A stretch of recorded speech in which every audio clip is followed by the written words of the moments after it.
Day 2 of ACC Kickoff is in the books. Welcome in, everybody. Wednesday, July 23rd. It is 8:30. This is Billy Ray with Sons of Saturday, and we are going to recap Day 2, just like we did for Day 1. First and foremost, I did a very, very high-level recap and a Q&A and kind of vibe check with my guy, Jesse Koger. He is with or covers Florida State for Plant the Spear. Does a really good job. Really just wanted to get kind of a situation report, vibes going on from Florida State. One of the weirder situations that have gone down in college football last year, being picked first, finishing 17th, 2-10, a lot of turnover. Tommy Castanos, coincidentally, that is the first school that we're going to talk about regarding ACC Kickoff today. They went first. I do just want to mention at the top of the pod, a couple of quick things. If you are coming to the South Carolina Virginia Tech game in Atlanta, check out our social media or check in the comments or the description of this video. We will have links for the event on Friday night. If you've already bought your tickets or you buy your tickets before August 20th, you will be entered to get a signed lunch pail from Coach Foster. This is open to all fan bases. It is at Park Tavern in Piedmont Park in Atlanta. It's going to be epic. All day long, food. We got a bar, open bar, and we have live music. College football's on all day long. Looking forward to it. It's going to be great. Let's get into it. We kicked the day off with Florida State and Mike Norvell. Here we go. What happened last year? We just talked about it. 2-10 last season. Their over-under for this year is set at 7.5 games. Week 1, they're at home against Alabama, and Virginia Tech takes on the Seminoles in Tallahassee on November 15th. Coach Norvell opened for 5 minutes, and the observation that I had was unbelievable juice from Coach Norvell. I mean, I tweeted about it a couple of times. He was given like Southern Baptist vibes. He was very much almost screaming when it came to him giving his address, which I thought was very interesting. But you could tell he was bringing the juice, and he clearly had his coffee in the morning, no problems like Mario Cristobal was having. A couple of things that he mentioned. The biggest focus of the offseason was a desperation to win and a daily edge. Those must be the two catchphrases that they're using in Tallahassee. He also mentioned that they had the best GPA in team history. It seems like every coach says this. Don't know if it's true. He was one of the coaches that said it. I'll mention every coach that said it. He said that he asked his team to answer the bell academically, and they went out there and they did it. He also took a page out of Coach Pry's book. When mentioning that last year was not up to their standard, he said they had some real conversations and that being at Florida State was not for everybody. Now, I don't want to go down the road of saying that some of the questions that are asked at these things are not the best. There are some really amazing journalists, and there are some really good questions that are asked, but there are some questions that are asked that are not super direct and are not inducive of getting a real answer. But I did feel that Mike Norvell kind of peeled the curtain back on what went wrong last year when he was asked directly about it. He said a couple of things, and from an outsider perspective, here's what I saw. It's pretty clear that the Seminoles quit at the end of the year last year, completely got let go of the rope. It's pretty clear that DJU, I'm not sure if he was injured. He looked pretty compromised. So he was compromised and limited when he is not compromised, which is not a fantastic situation. And didn't seem like, I'm not saying that he was a poor leader, but he didn't seem like a galvanizing leader, which is what Florida State really seems to need last year, especially following that Georgia Tech game. So when asked what went wrong with the team, Coach Norvell said, I don't want a team full of sidekicks. Don't talk about it. Let's go out and let's do it. I thought it was interesting that he said he felt like he had a team, or implied that he felt like he had a team full of sidekicks. He also mentioned in today's age of college athletics, everybody has a choice. And what he meant by that is you can leave, transfer portal, everything else. And he implied that he is excited about the guys that he has in the room, outside of what Coach said, just want to add, out of control drip, without a doubt, the best dressed team of the entire weekend so far, the entire week so far, hands down. Looks great. Tommy Castanos, he was kind of, it's interesting because we kicked off with Miami yesterday and we kicked off with Florida State today. And I would say that Carson Beck was probably the most interesting athlete we had yesterday. And Tommy Castanos was the most interesting athlete that we had today. In terms of coming into the day, that is who you were probably most excited to hear from. Couple of quotes. We're going to talk about Tommy Castanos's Alabama quote first, because I've had a little bit of a progression as it comes to my feelings on it. His quote from a while back, I believe it was with an interview on On3. This is what he said, talking about the Alabama game. I'm reading this verbatim. "I'm excited, man. People, I don't know if they know, but you go back and watch every first game that I played in. We always start fast. I dreamed of moments like this. I dreamed of playing against Alabama. They don't have Nick Saban to save them. I just don't see them stopping me." At first, I was like, bold move, Cotton. Kind of crazy to come out here and say that. But he said it. And he honestly doubled down on it. He said, we stand on what I said. Said he meant no disrespect by it. And also Darrell Jackson, he said that he texted Tommy Castellanos immediately after reading the Alabama comments saying that I've got your back. He went on to add, at the end of the day, we're Florida State. I know everybody's saying Bama and they win, but we're Florida State. We ain't no pushovers. Don't let 1 year define us. Again, at first I was like, Tommy boy, what are we doing? What are we doing with these comments? This is kind of out of left field. But if you really sit back and you think about it, and you take some of Coach Norvell's comments, Florida State had no mojo last year. They had no moxie. They had no like vibe leader. They were kind of just a lifeless, talented, but lifeless team.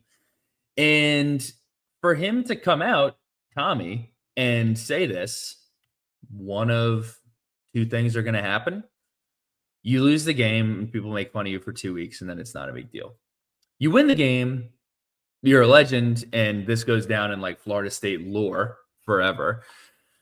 But result aside, for him to come out and just kind of put that out there, Tommy Castellanos has been an underdog his entire career. Florida State is rarely an underdog, and they're not just an underdog against Alabama. They're probably an underdog in terms of the entire season, given what just happened last year. Nobody knows what to expect out of Florida State. If I were doing like a stack list of the teams that I have no idea what's going to happen with, at the top in all of college football is probably Florida State. I don't know if there's another team that I would have above them. So I kind of love it. I've come around on it. I don't mind it. And if he wants to be the fall guy, take some arrows, take some of the attention, the heat and everything off of staff, the team, whatever, I don't have a problem with it. So that's what I thought. One more quote that I thought was hilarious. Tommy Castellanos was asked about Gus Malzahn. He said, quote, "Gus knows ball," which I thought was great. Then we went to Louisville. Louisville is one of those teams that I feel like has consistently gotten better, improved, and it's not fair to label them as a dark horse to win the ACC. Like, they're on lists and some people talk about them, but nobody really is having large conversations about Louisville. I'm trying to think of I think Louisville falls in the same, like if you were to stack rank all the conferences, they kind of sit in that Ole Miss situation, like where you're not at the top. You're not one of like the top teams, but you're in that like second-ish group where you're still really competitive and you could hypothetically win the league. The difference is Ole Miss is talked about as a national championship dark horse player every single year. So that's kind of how I feel about Louisville. And I think they should be getting a little bit more recognition, but I digress. Now, Coach Brown, real quick on Louisville, they went 9-4 last season. Their over-under is set at 8.5. Week 1, they're home versus Eastern Kentucky, and Virginia Tech hosts the Cardinals on November 1st. Coach Brown, tell you what, he did nothing. to get people talking about Louisville, and that's fine because headlines, clippings, and hype doesn't win you anything. But gosh, this guy is super boring on the podium. I think he had a 1 minute open and just not saying a whole lot, which again doesn't matter. That doesn't win or lose football games. On the record is saying that.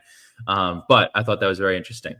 Now, if you take a look at Louisville's schedule, this was one of the questions that was asked, and I thought it was really interesting because I hadn't noticed this when I was looking at it. Louisville finishes the season by playing 7 straight games at the end of their schedule, which really sucks. Their bye weeks fall on week 3 and week 7. To end the season, they go at Miami, Boston College, at Virginia Tech, all the way to Cal, Clemson, all the way to SMU, and then Kentucky, all in a row, no break. Sam Jesse tweeted this out and mentioned that Tom Fornelli had an idea basically to say that in the future state of college football, everyone in a specific conference gets a bye week, and that would really help with scheduling parity. I am for this idea, truthfully.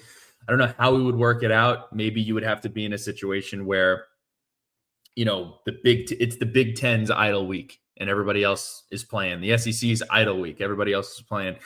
But the inconsistencies between when your bye week falls, when your Friday or Thursday game falls, and who you're playing in your own conference, how difficult or not difficult your schedule is, plays a huge role in who's going to win or lose these conferences. And I fear that puts us in a position where the team that's the best is not always going to win the conference, which is not what you want to see. So anyway, need to get that fixed.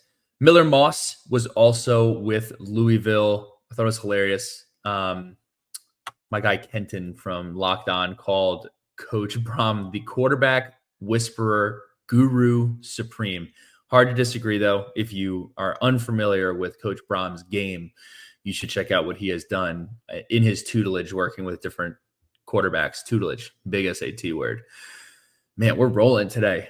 Miller Moss threw 18 touchdowns to only 9 picks, I believe.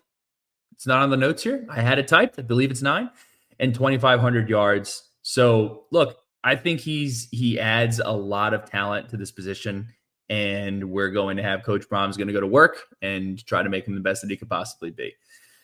He did mention, he was asked a little bit about the transition from the East Coast to the West Coast. His take on that was Louisville does not get enough credit as a national city. Louisville has great food, and the Derby has a lot going on. So some Louisville love there, and also a big win for my memory. I did just check it out. Miller Moss, yes, 9 interceptions to 18 touchdowns and over 2,500 yards. Moving on to Fran Brown. Fran Brown at Syracuse. First of all, Syracuse was 10-3 last season. I mean, an unbelievable season by Syracuse. If I actually think that SMU gets a ton of love, as they should, for making the college football playoff in their first year in the ACC. Syracuse should be getting much more attention for going 10-3 last season with the quarterback ran out of Columbus. Like Fran Brown, unbelievable job. Obviously, they will be replacing a ton in Syracuse, so their over-under is set at 5.5, and they open the season week 1 in Atlanta against Tennessee. So let's talk about Fran Brown. This guy is so different, and just unlike really anybody who's a head coach in not just the ACC but college football. I love him. I mean, I am in on Fran Brown. First of all, pulls up, untucked button up. It didn't look like an untuck it, first of all. I think that's just the way that he decided to show up. But he connects with athletes differently than I think any coach can in this conference. And you can see that in the results. And you can see that in that every player and some of the questions that were asked were insinuating basically that you are the way that you are in your interview with Adam Brenneman, the way that you are in your post-game press conferences, the way that you are in the press conference today is exactly who you are when a player comes in and talks to you about life, about ball, about whatever. So Fran Brown, by all accounts, is the dude that he appears to be. The mantra, I always love picking up on the mantras for different teams. The mantra for Fran Brown, it looks like that he's been using this for multiple years, is DART. So DART stands for detailed, accountable, relentless, and tough. That is the word that they go by. He said it's important if you live your life according to DART in everything that you do, you will maximize what you are trying to accomplish. Just some quotes, some isms from our guy Fran. First of all, stages are created by the people on them. Loved it. He also said being where your feet are a couple of times. That was a recycled term that he used multiple times. And also, fellow Christ follower here, but I did think the way that he worded this was very funny. Somebody asked him about how he deals with hard times, and he says, hard times? I read the word. I see the stories from 100 years ago, and I say to myself, man, I can get through this. And then I get through that. I mean, it was just like, it was funny, man. I got to tell you, I could listen to Fran Brown talk about anything. He is endless entertainment and just thinks differently. He's an interesting cat. Now, he did say one thing that I thought was crazy. Maybe not crazy, but it was, if you do some math, it doesn't seem true. He did say that Syracuse has the hardest non-conference schedule in the country. I think new rule: if a coach says "we," the sentence starts with "we" and the sentence ends with "in the country," the chances of that statement being true are not very high. I would say it's actually less than 10%. But ACC, a lot of schools have really difficult schedules. So what is Syracuse's out of conference? Syracuse's out of conference schedule is Tennessee, tough matchup, at Notre Dame, tough matchup, and then UConn and Colgate. So we're going to just put UConn Colgate over here. So you're basically asking what ACC team has a more difficult assignment than playing Tennessee and Notre Dame. Here's what I came up with. Clemson plays LSU in South Carolina. Tough teams. Florida State plays Alabama and Florida. Miami plays Notre Dame, Florida, and USF. So 3 Power 4 conference teams. I don't know. I'm not going to say that he's wrong. I'm just going to say he said it with such gravitas that I think it was, I don't know how I felt about it. Some other observations for Syracuse: Jack Stonehouse is the punter that they brought. Unbelievable mustache. Unbelievable name, Jack Stonehouse. So for you punter folks out there. Dan Villari is their tight end. He might be the most versatile player in the ACC. Throughout his career, he played tight end and quarterback, and he's been flip-flopped like a million times, apparently. Apparently, he's been flip-flopped a bunch of times from both positions. Played at Michigan, played at Syracuse. He, in his career, has logged a tackle, multiple touchdown passes, multiple rushing touchdowns, and multiple receiving touchdowns. Not sure there are too many players in college football who have done that. Last note on Syracuse: they do have a quarterback battle going on. It's one of the more interesting quarterback battles in the country. Ricky Collins, who came in from LSU, was the clear favorite before spring ball. After spring ball, Notre Dame transfer Steve Angeli, I guess, made a huge push here. And Coach Fran Brown says that the competition is 100% open. So that is where we stand with Syracuse. Thank goodness. And I know this to be true, but I'm just checking again that Virginia Tech, thank God, does not play Syracuse this year, which is great news for the Hokies. Moving on to Pittsburgh. Pittsburgh was 7-6 last season. We'll talk about that in a second. Their over-under set at 6.5. And in week 1, they play Duquesne. This crap needs to stop. It's just ridiculous. So, Coach Narduzzi, I'll tell you what, I know I say this, I called Pat and he said that I say this on every podcast after we play Pitt and every time that Pat Narduzzi comes up. And it's true. Pat Narduzzi, kind of like him. I think he's hilarious. I think he's, very easy to hate if he's not your coach, very easy to like if he is your coach. I think he's entertaining.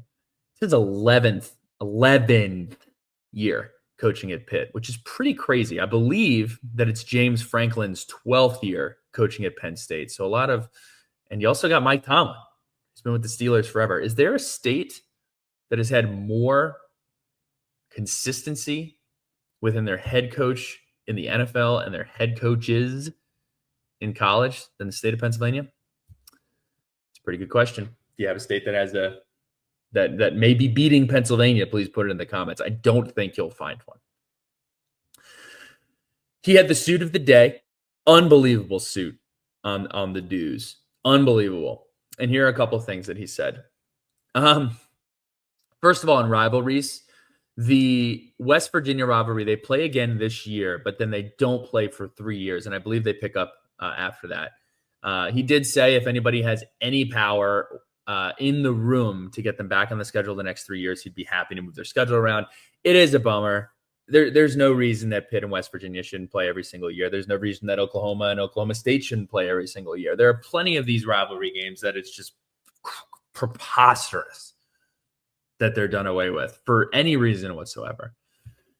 But that's where we are. So I hope we're able to figure that out and bring these games back and not lose them because of the whole conference realignment thing. And, it's like the hot topic now. Big Ten, SEC, everybody is asking, why should we play tough out of conference games? Maybe because it's good for the viewer. That would be nice. He also said on the college football schedule, if he could change anything, what would he change? He would get a 13th month. I haven't heard anyone put it that way. If we could add time to the world for free, that would be pretty cool. But I don't think that's going to happen. But he did say that it's probably more realistic than anything else. He complained about the lights being too bright a couple of times. They were bright. Had some trouble seeing. I don't know if he's got cataracts or something going on, but that was funny.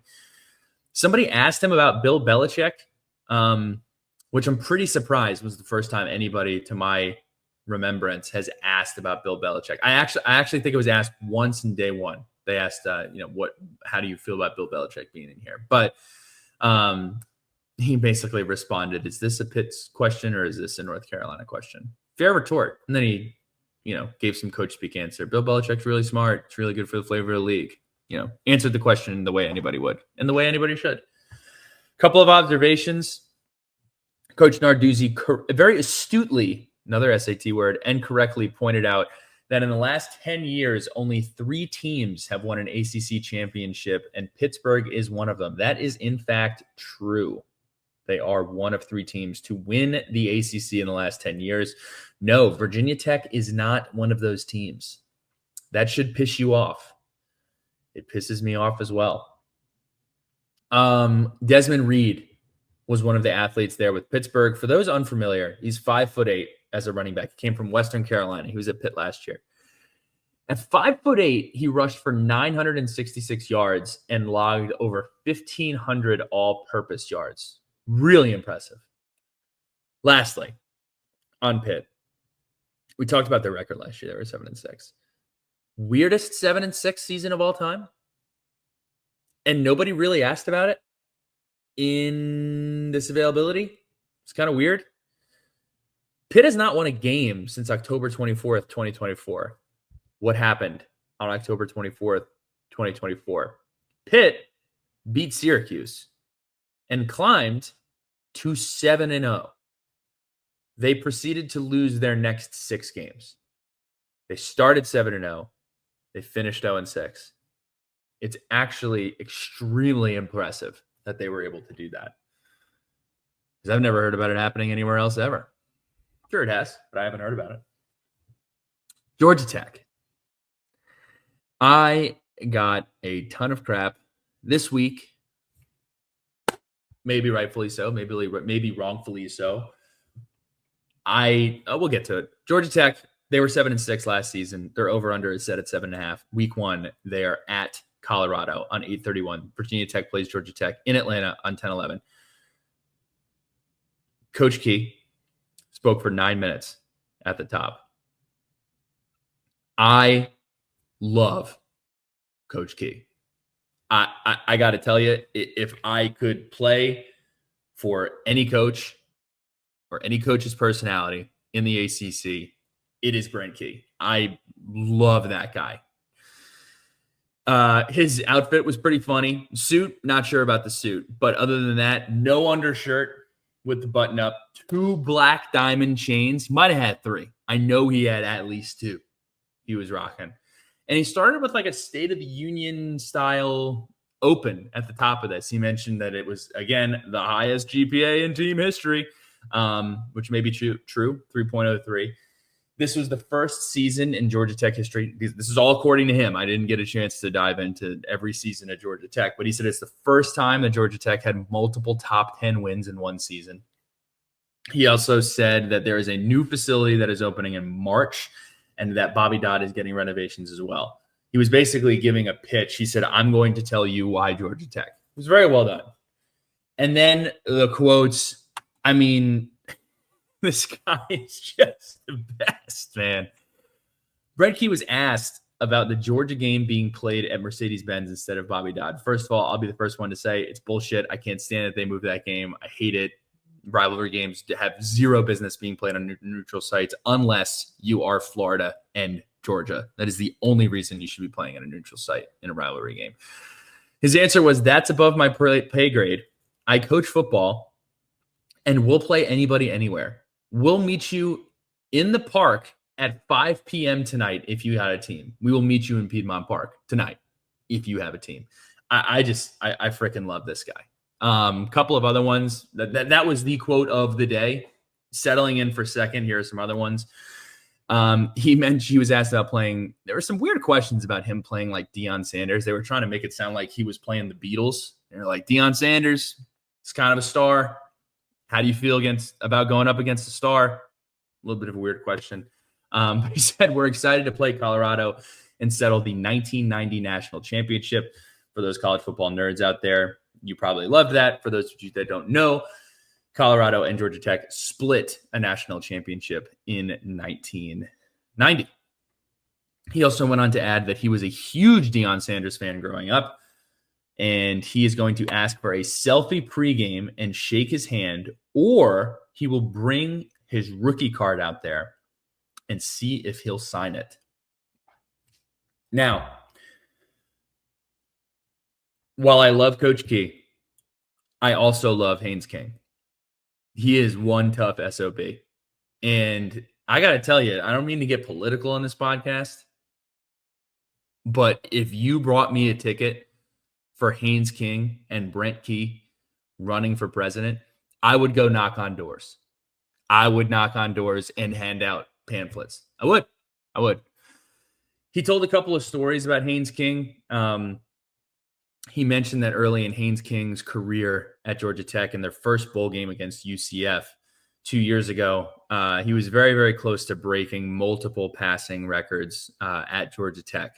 And in the fourth quarter, UCF couldn't stop the run. And every single time Haynes King would come to get the play, Coach Key said that Haynes King consistently was like, run it again to break UCF's will. I thought that was super cool. Super selfless move by Haynes King. Another super selfless story that Coach Key shared was last year. Obviously, Haynes King was struggling with a shoulder injury. Kept him sidelined for a while, obviously changed the way that he had to play towards the back end of the half of the year. And he said that, Haynes King was talking about this. He said that the team doctor basically told him that it couldn't get any more hurt. There was no way that he was going to make the injury worse. It was just essentially a pain situation. As soon as he found that out, he got back on the field and essentially acted as a battering ram, running the ball and being on the field so that the defense had to account for him. So, look, Haynes King is just a throwback guy and has everything you could possibly want out of a quarterback for your program. So I have said it all year. I am extremely high on Georgia Tech. And got a lot of admiration for those two guys.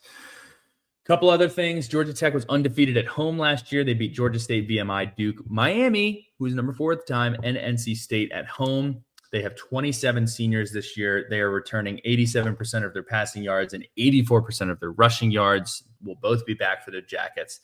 And buried in the media day news was that Georgia Tech extended their offensive coordinator, Buster Faulkner. This is a big move by Georgia Tech.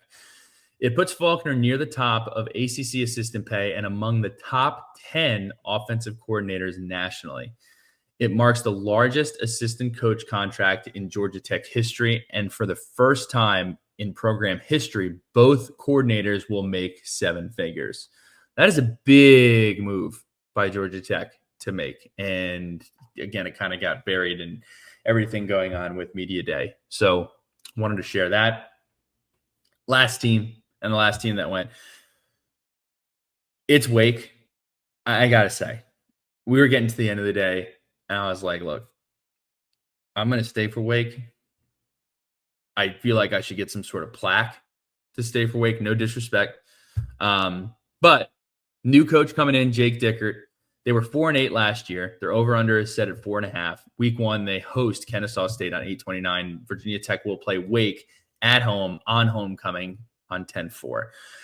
And I got to tell you, Jake Dickert, I enjoyed listening to him. I think he's got a huge job ahead of him. He's coming in from Washington State. It's his first year. I really enjoyed his opening statement. Some of the things that he said, the team mantra, which we've been talking about, is built in the dark. No crowd, no camera, just commitment. Commitment to getting better, commitment to your process, commitment to getting better. He said, what was the rule we just went over? He said that they are the winningest team in the state of North Carolina this century. I don't think that's true. I don't think that's true. I can't prove it's not true. I had Sam Jesse and Stats and Info get on it, and it appears to not be true. I want it to be true, but I don't think it's true. So we'll see. Dickert on his Wake Forest expectations as well. This is from David Hale. Shout out to him. He said, we're going to be picked last. Good. I told our guys we don't have to prove anybody wrong. We just have to prove our process right. Love that quote. Good stuff. So that is what we got from the ACC. Ring around to the ACC. That is every team. Just a couple of notes that I want to touch on before I let y'all go.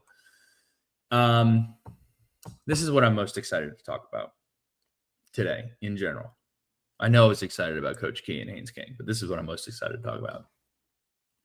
Yesterday, I didn't get a chance to weigh in on, we talked a lot about Curt Cignetti, but he mentioned that they were going to adopt the SEC scheduling philosophy, where he dropped the Virginia game to add some FCS and Group of 5 opponents. Here's my opinion.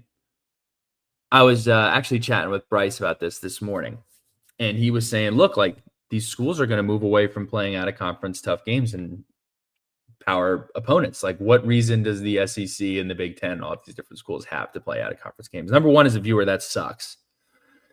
So I can say, I hope they don't do it. But here's what I really think. When all of these television contracts come up in 2030, do we think that Fox, CBS, ESPN, NBC, Hulu, HBO, Amazon is going to put up with this shit? For real. Like, do you think they're going to be willing to fork over millions and millions and millions of dollars to watch Tennessee play Charleston Southern, to watch Ohio State play Colgate, to watch Clemson play Dartmouth? The answer for me is no. They're not going to do that. They're not going to pay all of this money for 3 to 4 weeks of crap. And that is what you have on some of these schedules. I mean, I'm not calling anybody out specific. I'm just looking at the first week of college football. In the first week of college football in the ACC, Boston College is playing Fordham. Duke is playing Elon. Louisville's playing Eastern Kentucky. Pitt's playing Duquesne. SMU is playing a team. I have no idea what that logo is. I couldn't tell you. I don't know what that logo is. Virginia's playing Coastal. They might lose that game. And then Wake is playing Kennesaw State. So that would almost be the equivalent of paying, of buying a television contract for the NBA with the understanding that the NBA teams on a couple of weeks are going to play like colleges, or they might play some high schools or AAU teams. Is Amazon going to be cool with that? Probably not. So I don't think that's going to happen. I think that we're going to do away with FCS and Group of Five matchups for power schools. I hope that we do, because I don't want to see that stuff. I don't. It doesn't help. At a conference, power school versus power school is good. It's helpful. It helps craft not narratives, but truths about where conferences stand, where they don't stand, and where everybody is. So I hope that we move away from that. Big news out of North Carolina. They sold out their entire allotment of football tickets. This is the first time North Carolina has sold out their season tickets since, I want to guess, 2008. 2008 was the last time they did it. Lastly, out of the Big Ten, I thought this stat was really interesting. Minnesota's PJ Fleck said that the Gophers have had either a first or second round NFL pick in each of the last 6 years. That is a pretty unbelievable statistic for Minnesota. Very well done by Minnesota. That's how boring Big Ten Media Day was today, folks. Not a whole lot going on. Tomorrow, we will hear from Boston College, Clemson, Duke, North Carolina, NC State, Virginia Tech. Without a doubt, the most exciting day. I cannot wait to hear from Bill Belichick tomorrow. It will be exciting. If you have a question for Bill Belichick, throw it in the comments. Maybe I'll ask it. Maybe Jordan will answer in the comments. Don't know. But that does it for the day 2 recap of ACC Media Day. Thank you guys so much for following along. Got some interesting stuff coming up. I will have Brett Ciancia from Pick Six Previews coming on here on Friday. I will also be interviewing my brother on Friday on some random college football topics. So if you have any questions for him, literally we're going to pick up a Budweiser and just rip on college football. It's going to be great. And I think that's it. If you made it to this far, the end of the video, put in the comments your favorite flavor of Pop-Tarts, because Pop-Tarts was there today. I got a couple of flavors that have not been released yet. And that's a podcast. Thanks, everybody. We will talk to you soon. And go Hokies, go ACC.